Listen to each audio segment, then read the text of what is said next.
Right. Well, today's word art goes out to the nearly 200 subscribers I now have. Thank you for helping me grow.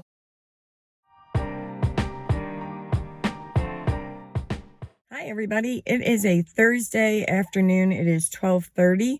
I'm at a garage sale in Frankfort, New York.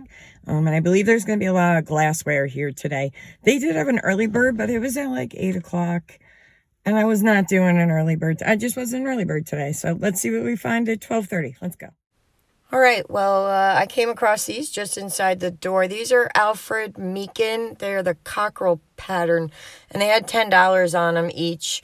I could have made a few bucks on them, but I had just walked in the door, so I was going to look around a little while longer. There's a little Hager piece up here for $4. So right off the bat, prices seem reasonable. Those are some like 1970s Raggedy Ann and Andy Wall decor. I remember those. That was full of stuff in the sale pictures, so that got ransacked. And then this is Madrid, Indiana Madrid pattern. That was a cake pedestal. It was cool, but I left it behind. And then these were really cool, but they wanted $35 for them, which is probably what I would get for them. And then a nice blue ruffle compote. These were cool, and I was like, who are these by? I think these are awesome. I really loved them. They only wanted $8 for that. I think they wanted 10 for the piece in the back. So I was like, I definitely want to come back and look at that, but let's look around. A little bit of treasure craft, and then a nice piece of art glass back there that also struck my fancy. And here is where we learn how short I am, because I can't apparently film up on the top shelf. I did a terrible job here, and I'm sorry. So that's rainbow glass, obviously, with its head. It's a swan, you can see. So sorry about that. Anybody who's into Tupperware, they had a ton of it, and I don't really know much about it. I recognize pieces, but I don't know their value. And then this was like their side den. This house was really cool. It was mid-century. It had little paneling and shag carpet. I hoped over here I might find, what I refer to as my Viking mushroom, that little piece of glassware that's tucked in somewhere. And these were neat. They weren't marked, and I don't know the pattern. I hadn't seen it before, but it might be by somebody, and they had a decent price. I think there was like $5 I saw in there. And this was their Christmas section, and I don't do a lot with Christmas. I also had realized at this point that the homeowner was a ceramic hobby artist, and so a lot of the ceramic and pottery pieces I was seeing were crafted by her. Like the blue dishes in that earlier clip that I said I really liked. So those were actually made by her. This is, imperial glass. Both of these, I believe, are imperial glass, the little rabbit and the little trio of rabbits. In case you need some Tom Selleck in your day, I figured I'd throw that in there for you guys. And then here was like a little treasure trove down in the basement, and I was hoping that I wasn't going to find more from the homeowner here, but pretty much all the pottery in here was made by her. Not to say that she's not a great artist. I just thought I'd have trouble reselling some of it. But I was attracted to a lot of the stuff that she made. And these were all done by her pretty much. And then I was like, oh, go me for continuing to look. I found a treasure chest, and I was so excited. And just like the story goes, I couldn't open it. I think the person who painted it, the homeowner, put the lid on when the paint was dry, and that was that. So, and that was a cool like milk can ashtray. When I first picked up the lid on this, I thought it was glass, but then when I turned it over, I saw the homeowner's signature again, which I was now beginning to see on just about everything I was picking up that wasn't glass. So yeah, and then a little piece of lusterware there. This was cool. I thought this might be like a made in Japan piece. I had not seen it before, but there was actually no marking on the bottom of this. It was not made by Barbara, the homeowner. But it was cool. I forget what they wanted for it, but I left that one behind. I think it was, say, $8 there or something. And then a giant swan. That was also done by Barbara. Butterfly trivet, and then was an Incolay. Those are marked pretty much retail. I've seen this before. It does say made in Japan, but I always think it's something spectacular. Like, I have no idea what I think it is when I see those. Grew up with this floor in my house, and I miss it. I would put that in a house if I could find that flooring again. A little duck there. Nothing, I don't think there was too much in this room. Oh, wait, there were these blue lamps, and they were cool. They kind of caught my eye, but what did they have, $45 on them? I'm just noticing that Nautilus in the back. I wish I'd taken a closer look at that.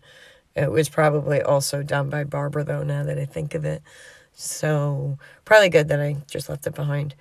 There were more perfume bottles in the sale picture. This is what was left over. I was hoping maybe there was like a little piece of Tiffany or something, because that usually sells well.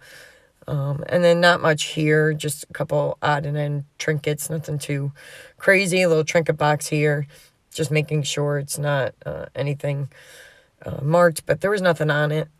And then they had some handbags here, and I was getting kind of wedged into the corner of this room by a couple of gentlemen. These were really pretty. Again, you guys know me, I'm a sucker for diamond quilt pattern, but once again, these were Barbara originals. So I would have had a tough time selling, but they were really cool to look at. It was a nice set. Barbara has nice taste in what she does. And then look, here it is. It's not a mushroom, but here's my little piece of Viking. It's tucked in there, a little votive holder. So that was nice. And then a couple more perfume bottles. This is probably like late 80s, I have a feeling, early 90s. Nothing really too great. I did check that crystal piece to make sure it wasn't anything special. They had these gorgeous lamps, but it's not my style, but they were still beautiful, whatever. And then as I was walking out of the room, I saw this little piece of Fenton. Still got the label on it, and it's signed on the bottom, and they wanted $8, so that was not bad at all. And I love these. I actually have one of these that I want to put up somewhere. It doesn't look exactly like that, but it's the same concept. And then going through the Christmas stuff, really not much there. Again, I don't do a ton with Christmas. Somebody out there is probably like, oh my God, I can't believe you left that behind. That's more German crystal up top there. The Anna Hut, I don't know how to pronounce it. And then I assumed those glasses were picked over already, considering a lot of stuff that I saw in the sale pictures was already gone when I got there.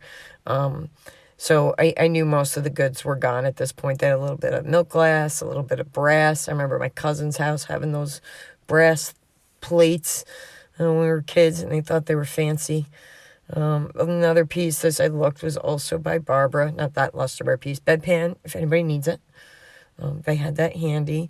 Couple tools, and I think that was like it. I don't think I didn't come across anything else. All right, now I'm kind of regretting not doing the early bird, because there was a Blanco bottle in the sale pictures that was gone when I got here, so I did miss out on that. But what was still here were 3 things that I grabbed. So there was this. I'm not sure if it's going to be Chalet glass or Murano. I feel like kind of halfway between the two. Got a little Viking glass, purple flower votive for $3. I like that.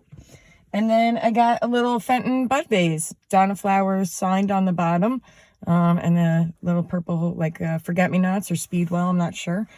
So that's all I got. I spent like $30, and I'm going to head over to a thrift store, because I was hoping for a little more stocking up today. So let's go see what we can find at a thrift store, okay? Well, I don't know if it's the same for you guys at your thrift stores, but the vase section is usually an indicator to me of success or no success, and I usually start there.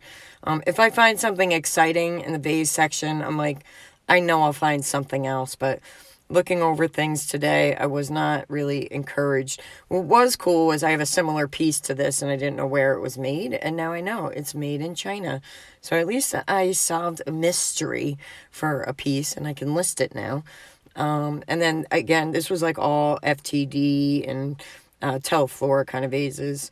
These, I feel like these are Libby, and if they're not Libby, they were probably worth a couple of bucks. And I sometimes get frustrated with glassware with Libby, because some of it looks really good and expensive, and then you're like, oh, it's just Libby. But then there's stuff that you think is just Libby, and it turns out to be really expensive. Overall, though, today I wasn't finding either category, really. I wasn't finding anything that looked decent or worth picking up.